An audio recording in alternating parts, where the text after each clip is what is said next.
Ada kesalahan yang fatal juga yang kedua. Apa kesalahannya? Dana talangan. Jelas kok kaidah Qur'annya. Kalau mampu berangkat, belum mampu nunggu, nabung dulu. Ada usaha. Jadi istita'ah itu usaha untuk mampu demi menaati Allah. Terjemahan yang tepatnya begitu. Jadi sebetulnya setiap kita itu diminta oleh Allah berusaha supaya mampu haji. Dan usaha itu, saya beri mukadimah dulu ya. Usaha itu ada dua. Saya ulang ya. Usaha itu ada dua. Usaha dengan mengumpulkan harta. Saya sarankan sih kalau mau nabung pakai emas. La yasqa qaumin qaum, jangan saling cela. Assalamualaikum. Waalaikumsalam warahmatullahi wabarakatuh. Ustaz, maaf, saya maafkan. Saya dan istri ingin sekali pergi naik haji. Sama, kita semua ingin pergi naik haji. Insyaallah dimudahkan oleh Allah Subhanahu wa taala. Saya sudah mendaftar haji tahun 2012. Alhamdulillah tahun 2020 ini saya dan istri mendapat panggilan untuk keberangkatan. Alhamdulillah, semoga Allah mudahkan. Tetapi kami tidak memiliki uang untuk menebus kartu porsi di bank. Ini masalahnya. Dana talangan sebesar 46 juta untuk kami berdua. Pertanyaannya, bolehkah atau halalkah bila kami meminta sumbangan ke sana kemari untuk membayar keberangkatan haji kami? Terima kasih atas penjelasannya. Quran surah ketiga Al-Imran ayat 96 sampai 97. Inna awwala baitin wudi'a lin-nasi alladhi bi Bakkah mubarakan wa hudan lil 'alamin fihi ayatun bayyinatun maqamu Ibrahim faman dakhalahu kana amina walillahi 'alan nasi hajjul baiti man istata'a ilaihi sabila. Allah sudah menyampaikan walillahi 'alan nasi hajjul baiti. Semua manusia itu punya satu hal yang diwajibkan oleh Allah untuk bisa menunaikan ibadah haji. Siapa mereka? Man istata'a ilaihi sabila. Siapa yang sudah berusaha menyiapkan kemampuan supaya bisa berangkat. Istita'ah asalnya bukan mampu. Ingat. Mampu qadirun. Istita'ah dari kata ta'at asalnya. Ditambah ista di depannya. Ta'at bagian kedekatan dengan Allah. Amal saleh. Istita'a berusaha untuk taat, asalnya begitu. Ada usaha. Jadi istita'a itu usaha untuk mampu demi menaati Allah. Terjemahan yang tepatnya begitu. Usaha untuk mampu demi menaati Allah. Jadi sebetulnya setiap kita itu diminta oleh Allah berusaha supaya mampu haji. Jangan mengukur, saya nggak punya nih, saya nggak ada nih. Bukan, usaha sampai kita punya kemampuan berangkat. Itu maksudnya. Dan usaha itu, saya beri mukadimah dulu ya. Usaha itu ada dua.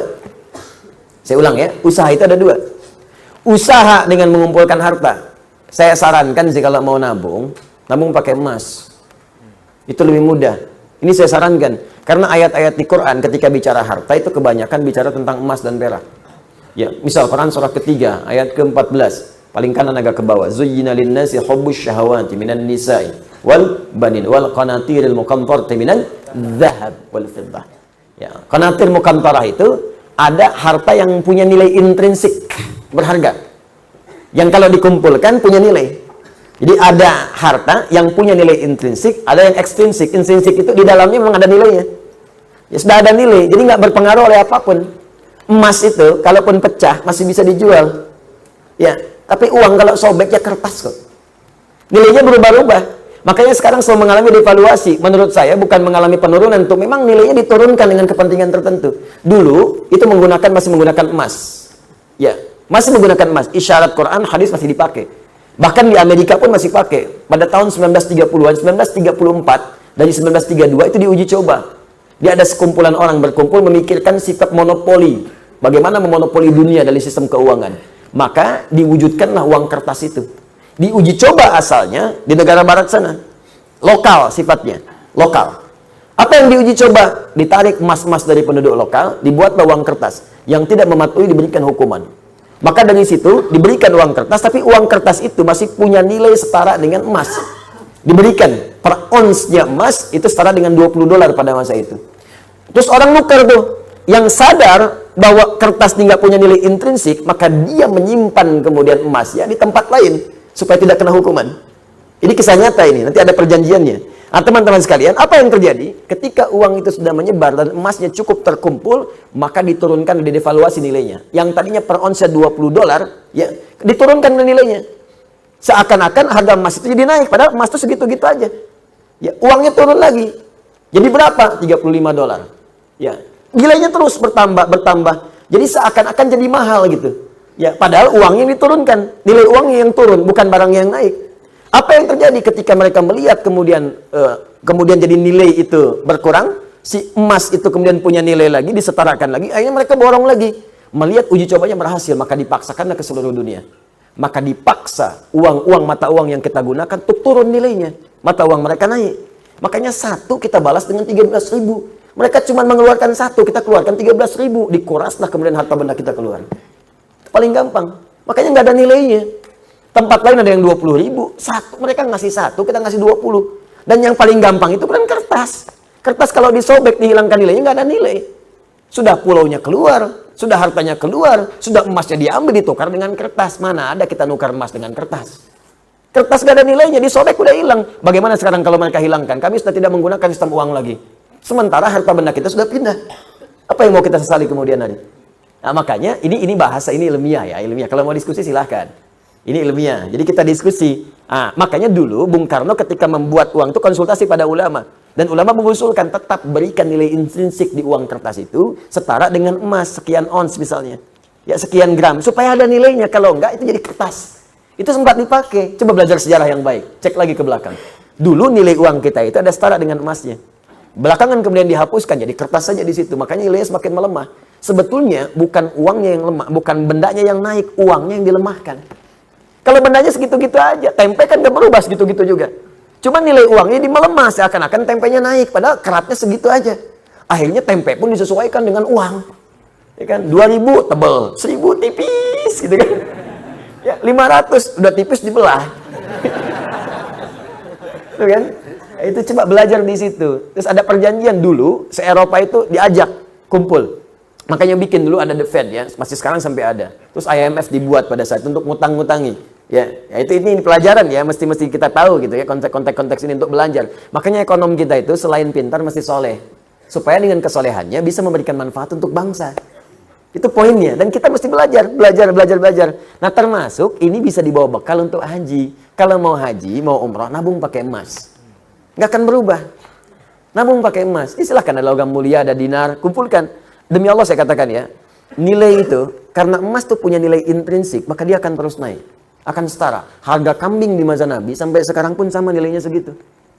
Jadi walaupun orang kelihatan naik sekian juta, dulu cuma 1, sekarang juta. Dinar cuma 1 dinar, selesai. Dari dulu 1 dinar, sekarang 1 dinar. Ya.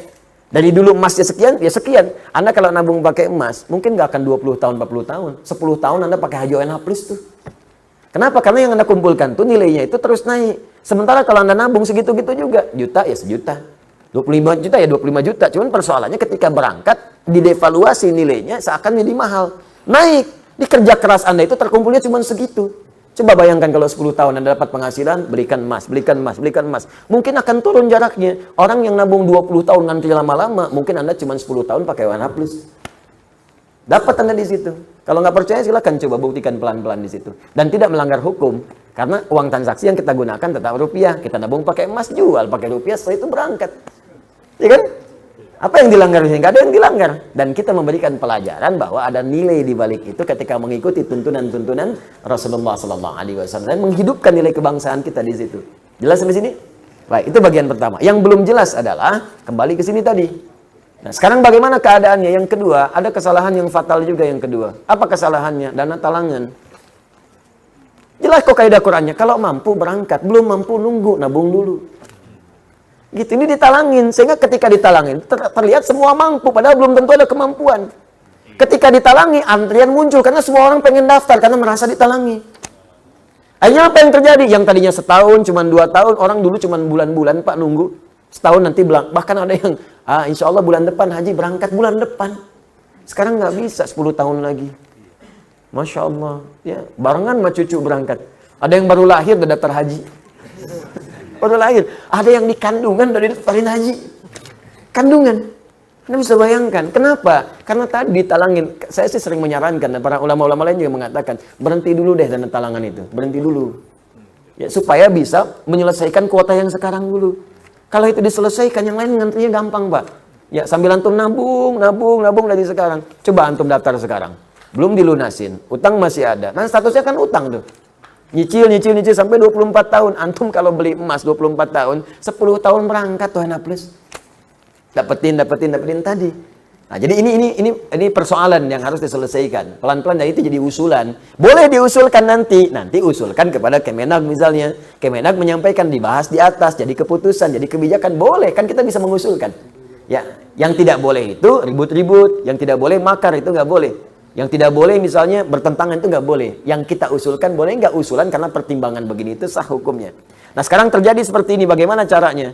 Ya, sudah ada keberangkatan di depan mata, apa yang ada. Sekarang lihat dulu apa yang paling halal Anda punya, yang Allah titipkan kepada Anda. Itu dulu manfaatkan. Manfaatkan itu dulu. Ya, lihat aspek kebutuhannya. Oh, Masya Allah, pakaiannya terlampau banyak. Terlampau banyak pakaian saya. Insya Allah, bismillah. Yang ini saya sedekahkan. Oh, ini bisa dijual untuk nutupin dulu. Ya, sebelum berhutang. Sebelum minta sumbangan. Lebih baik Anda meminta kepada Allah dibandingkan minta kepada manusia. Bagaimana cara minta kepada Allah? Gunakan amal saleh. Datang Anda, khidmat ke masjid, khidmat ke orang saleh, khidmat misalnya ke orang yang iri, tanya. Kalau antum rajin sekali, iya ini ikhtiar saya untuk bisa berhaji. Ikhtiar saya berhaji. Ini rumus ada di Quran surah kelima ayat 35. Paling kanan sebelah bawah. Ya ayyuhalladzina amanu taqullaha wabtaghu ilaihil wasilah. Hai orang-orang beriman, tingkatkan takwamu kepada Allah. Dengan takwa itu cari wasilah untuk mewujudkan harapan dan doa-doamu. Jadi Allah meminta tingkatkan lewat takwa. Meminta sumbangan tidak dilarang. Cuman itu barangkali kurang mendekati nilai takwa. Kalau bisa, berikhtiar dengan takwa. Bekerja dulu, khidmat ke masjid, datangi seperti yang tadi saya sampaikan. Ketika ditanya, akhi, rajin sekali antum di sini. Bukan rajin, saya sedang berikhtiar. Mudah-mudahan Allah ridho dan memanggil saya ke tanah suci. Memang belum dipanggil. Sudah dari 2012, tinggal sekian lagi. Mungkin Allah lembutkan hati orang itu. Kalau dia nggak sendiri ngasih dengan izin Allah, dia berikan relasi kepada yang lain. Rumus ini pernah saya sampaikan kepada teman-teman yang ngaji dengan saya, dan pernah saya ceritakan. Jadi saya ajarkan, antum belum ada nabung, sudah nabung Ustaz. Baik, dah ini ayatnya, baca oleh antum. Saya kasih ayat-ayat haji. Dari Al-Baqarah 196 sampai dengan 204, ya 204, ya 203 maaf. 196 sampai 203. Dia bacain terus. Satu kali pulang pengajian, dia pulang ke musolanya, ini kisah nyata. Dia yang dibaca tuh ngimamin di situ, ngimamin baca ayat itu aja. Ayat itu. Nah, satu kali teman-teman sekalian, hilang dia pengajian tuh. Musim haji hilang. Bisa itu balik lagi. Datang pengajian, saya tanya, antum kemana aja kemarin? Afwan Ustaz, ana izin haji dulu katanya. Haji? Gimana kisahnya tuh? Ini ternyata waktu kita latihan manasik Ustaz, kita kan suka bikin manasik setiap tahun, terbuka. Bagi yang haji, bagi yang belum haji, supaya jadi pelajaran. Ya, kita adakan di Bekasi dengan miniatur-miniatur, Ka'bah, miniatur macam-macam. Jadi dia ternyata begitu orang banyak mendengarkan, menyimak, ada yang moto, ada yang video, dia menangis terpaku di depan miniatur Ka'bah. Apa yang dia katakan? Ya Allah, saya merasa bahwa saya memang belum mampu. Tapi saya ini merasa seakan di dekat Ka'bah, ya Allah. Berikan kesempatan untuk berangkat sebelum saya wafat. Nangis dia minta. Sedangkan orang yang berdoa saat taklim yang benar itu kan diaminkan malaikat. Apa yang terjadi setelah itu? Dia balik, dia ikhtiar. Setiap dia ke musola dia bacakan ayat haji, bacakan. Sampai tiba-tiba datang orang mendengar, penasaran. Pak, Bapak imam di sini ya? Iya. Di musola ini? Iya. Kenapa Bapak sering bacakan ayat tadi? Iya, saya sedang ikhtiar, memohon kepada Allah, mudah-mudahan bisa haji. Bapak belum haji? Iya, ya sudah Pak, berangkat tahun ini ya, ONH+. Ternyata dia juga seorang yang punya kewenangan untuk memberikan bantuan-bantuan ataupun kuota-kuota untuk itu ONH+. Ya, dikasih ONH+ berangkat ya. Masya Allah. Jadi Allah tuh mudah melembutkan hati orang-orang beriman untuk memberikan cara dari sisi yang tidak diduga. Jadi ini masih ada waktu ikhtiar dengan cara yang tadi. Kalau tidak memungkinkan Anda bisa meminjam misalnya lebih baik. Dengan punya kemampuan untuk bisa mengembalikan. Ya berusaha berikhtiar. Minta kepada kawan misalnya bantuan. Mungkin saya bisa cicil, mungkin demikian. Dengan sisa yang bisa Anda dapatkan. Kalau semua tidak mungkin dilakukan, boleh jadi Allah menyimpan hikmah di situ. Untuk hal yang lebih baik yang bisa Anda dapatkan di kemudian hari. Allah Ta'ala alam bisawab. Ingat, Anda cari haji buat apa? Mabrur kan? Mabrur kan? Jalan birrun itu banyak. Termasuk berinfak pada yang paling dicintai. Itulah yang dimaksud Quran surah ketiga ayat 92. Lan tanalul birra hatta tunfiqu mimma tuhibbun. Ada orang yang sudah mau haji, punya berangkat, punya bekal yang siap, dia keluar dari rumah. Tiba-tiba dia mendengar, maaf, berita tetangganya datang minta bantuan sakit, biayanya persis sama seperti yang dia butuhkan, persis sama seperti yang dia kumpulkan untuk haji itu. Tanpa basa-basi dia berikan semuanya, kembali ke rumah tanpa berucap sedikit pun kepada orang-orang di rumahnya tentang peristiwa itu. Dia nggak haji pada saat itu, dia infakkan pada sesuatu yang sangat orang lain butuhkan. Maka apa yang terjadi setelah itu? Turunlah riwayat mengatakan hajinya, perhatikan kalimatnya, dia mabrur. Dia mabrur walaupun belum berangkat untuk berhaji. Bahkan dari riwayat yang menyebutkan kalaulah bukan perilaku orang ini seperti itu dia berinfak, tentulah belum tentu diterima orang-orang yang haji yang sekarang bertawaf di atau berwukuf di Makkah Al-Mukarramah. Ini ungkapan namanya mubalaghah. Maksudnya belum tentu diterima, bukan gak diterima, bukan. Maksudnya saking tingginya amalan orang ini sampai belum berangkat pun dia sudah mendapatkan mabrur si Allah Subhanahu wa taala. Maka turunlah ayat tadi, lan tanalul birra hatta tunfiqu mimma tuhibbuan. Jelas sampai sini? Allah taala a'lam bis-shawab.